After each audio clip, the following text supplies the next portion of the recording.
Hello everyone. Welcome to my channel Shraddha's Gita Challenge Day 38 શ્લોક number 38. શ્લોક number 38 આ રીતે છે. યદ્યપેતેન પશ્યન્તિ લોભપહત ચેતસઃ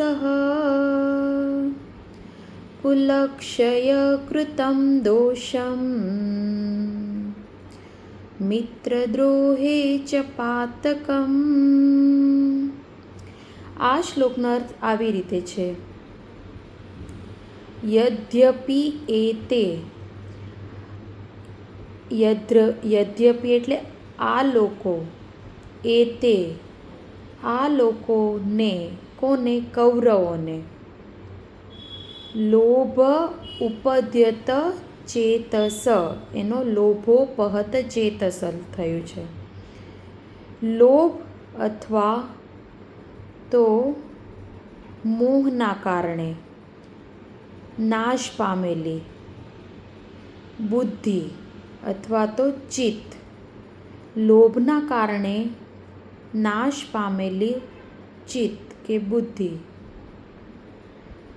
કુલક્ષય કૃતમ દોષ, કુળનો નાશ થવાના કારણે જે દોષ લાગે છે. મિત્રદ્રોહે, મિત્રને દગો આપવાથી, દ્રોહ કરવાથી, ચ પાતકમ કેટલું પાપ લાગે છે. અર્જુન આ શ્લોકમાં એવું કહે છે કે બુદ્ધિ લોભના કારણે જેની નાશ પામી છે, જેનું ચિત્ત લોભના કારણે નાશ પામ્યું છે, એવા કૌરવો ને કુળનો નાશ થવાના કારણે જે દોષો લાગવાના છે, મિત્રને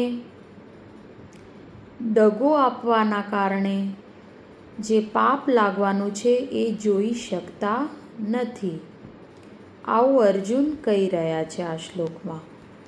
આ શ્લોક આપણને બહુ જ ડીપમાં મનોવૈજ્ઞાનિક રીતે, લૌકિક રીતે અને નૈતિકતાની દૃષ્ટિએ ત્રણેય રીતે આપણને ઘણું બધું સમજાઈ જાય છે. કારણ કે અર્જુનની આ વાત તો સાચી જ છે કે આ યુદ્ધ થવાના કારણે શું પરિણામ આવશે ને એની ચિંતા, ભવિષ્યની ચિંતા અર્જુન આમાં કરી રહ્યો છે. કૌરવોની માનસિક સ્થિતિ કેવી છે અત્યારે? કૌરવોની માનસિક સ્થિતિ એવી છે કે એ એટલા બધો લોભ થયો છે. શેનો? સત્તાનો, રાજ્યનો, જમીનનો, કે એની પાછળ આંધળા જ થઈ ગયા છે. એના માટે એ લોકો ગમે એ કરવા તૈયાર થઈ ગયા છે. એને પાછળ શું વિનાશ થશે કોઈ જ વસ્તુની પડી નથી. બરાબર છે? એટલે આ શ્લોક આપણને શું સમજાઈ જાય છે કે આપણા જીવનમાં લોભ આપણી બુદ્ધિને કેટલી ભ્રષ્ટ કરે છે ને એ આપણને સમજાવે છે કે માણસનો લોભ માણસને એના વિનાશના પરિણામો દેખાડતો જ નથી. લોભ માણસને અંધ કરી દે છે. એને એની પાછળના પરિણામો એ જોઈ શકતો નથી. એટલે લોભથી માણસનું મન, એની બુદ્ધિ નાશ પામે છે, જે કૌરવો સાથે થઈ રહ્યું છે. બીજું, કૌરવો વિચાર નથી કરી રહ્યા કે આ યુદ્ધ પછી કેટલા લોકો, કુળનો નાશ થશે. ખબર જ છે કે યુદ્ધમાં કેટલા લોકોના મૃત્યુ થાય છે. એટલે એક કુળનો તો નાશ થાય જ છે ને. આમાં તો એક જ ઘરના લોકો, તો એમના કુળનો તો નાશ થશે જ. આવી સમજ કૌરવોને નથી આવી રહી. અર્જુન એ વિચારી રહ્યો છે કે યુદ્ધના કારણે એને ખ્યાલ છે કે સમાજ શેનાથી બને છે? કુળથી બને છે, કુટુંબથી બને છે, જે ભવિષ્યમાં આપણને એક ઉદાહરણ આપે છે સમાજ આપણને. એટલે અર્જુન કહે છે કે આ યુદ્ધ કરવાથી કુળનો નાશ થશે તો સમાજ ઉપર એની કેટલી મોટી અસર પડશે, અને એની અસર પેઢીઓને પેઢીઓ ઉપર રહે છે. આવનારા બાળકો ઉપર એની અસર રહેશે.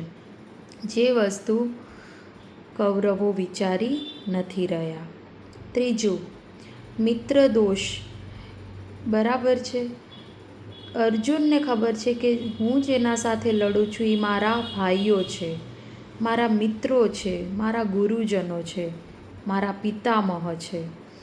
એમના સાથે લડીને કુળનો નાશ થવાના કારણે એકબીજાને મારીને કેટલું આપણા મનને અંદર અસર થાય કે મેં મારા સંબંધીઓને મારી નાખ્યા, એની ગ્લાનિ આખી જિંદગી રહે છે માણસને. તો એને એ વાતનો વિચાર આવે છે કે આ લોકોની તો બુદ્ધિ ભ્રમિત થઈ છે, એમને આવો કોઈ વિચાર નથી આવી રહ્યા.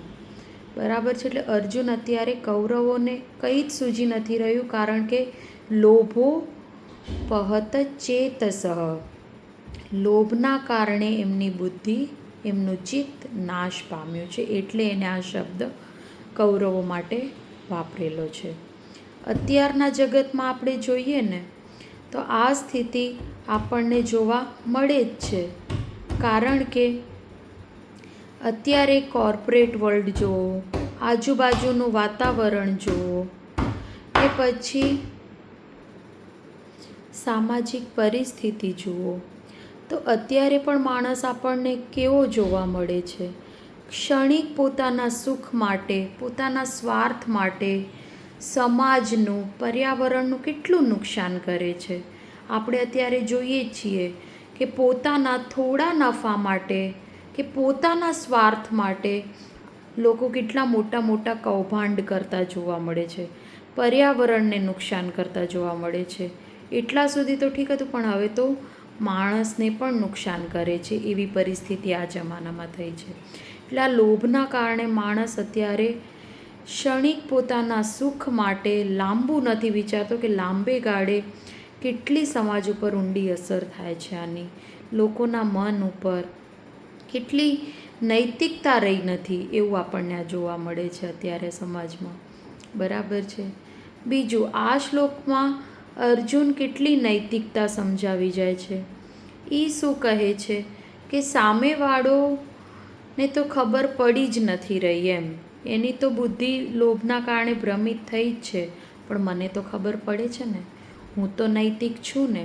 તો અત્યારે આપણે ખબર છે ઘણીવાર એવું થતું હોય ને તો આપણે શું બહાનું કરીએ કે શરૂઆત એને કરી હતી ને એટલે મેં આવું કર્યું. બરાબર છે. પરંતુ અર્જુન આપણને એ વાત યાદ અપાવે છે કે સામેવાળો અનૈતિક થયો તો એને હું એના સાથે અનૈતિક થયો એવું કારણ આપીને પોતાની નૈતિકતાને હું, પોતાની અનૈતિકતાને નૈતિકતામાં તો હું ટ્રાન્સફર ના જ કરી શકું. હું સાચી, એને એવું કર્યું એટલે મેં કર્યું એ વાત, એને ખોટું કર્યું એટલે મેં ખોટું કર્યું એમ કહીને આ વાતને હું સાચી ના જ કરી શકું, એ અનૈતિક જ છે. આ વાત અર્જુન સમજાવે છે આ શ્લોકમાં. બરાબર છે. એટલે આ શ્લોક આપણને બહુ જ કહી જાય છે એમ, અને આપણને ખબર છે કે પેઢીની અસર આ વસ્તુની થાય છે સમાજ ઉપર કે કુટુંબ ઉપર. આપણને ખ્યાલ છે કે અત્યારે કુટુંબમાં પણ પ્રોપર્ટી માટે ઝઘડા થાય છે, ત્યારે કેટલા મોટી એક આમ કહીએ ને તિરાડ બની જાય છે સંબંધોમાં, તિરાડ આવી જાય છે જે ભરવી બહુ મુશ્કેલ થાય છે, અને એની અસર પછીની પેઢી ઉપર થાય જ છે. બરાબર છે. એટલે આ વસ્તુ આપણને આ જમાનામાં આ શ્લોક બતાવી જાય છે કે આ શ્લોક બહુ સાચું આપણને સમજાઈ જાય છે. તો તમને આ શ્લોક કેવો લાગ્યો? જો ગમ્યો હોય તો ચોક્કસ લાઈક, શેર અને સબસ્ક્રાઈબ કરો. Thank you.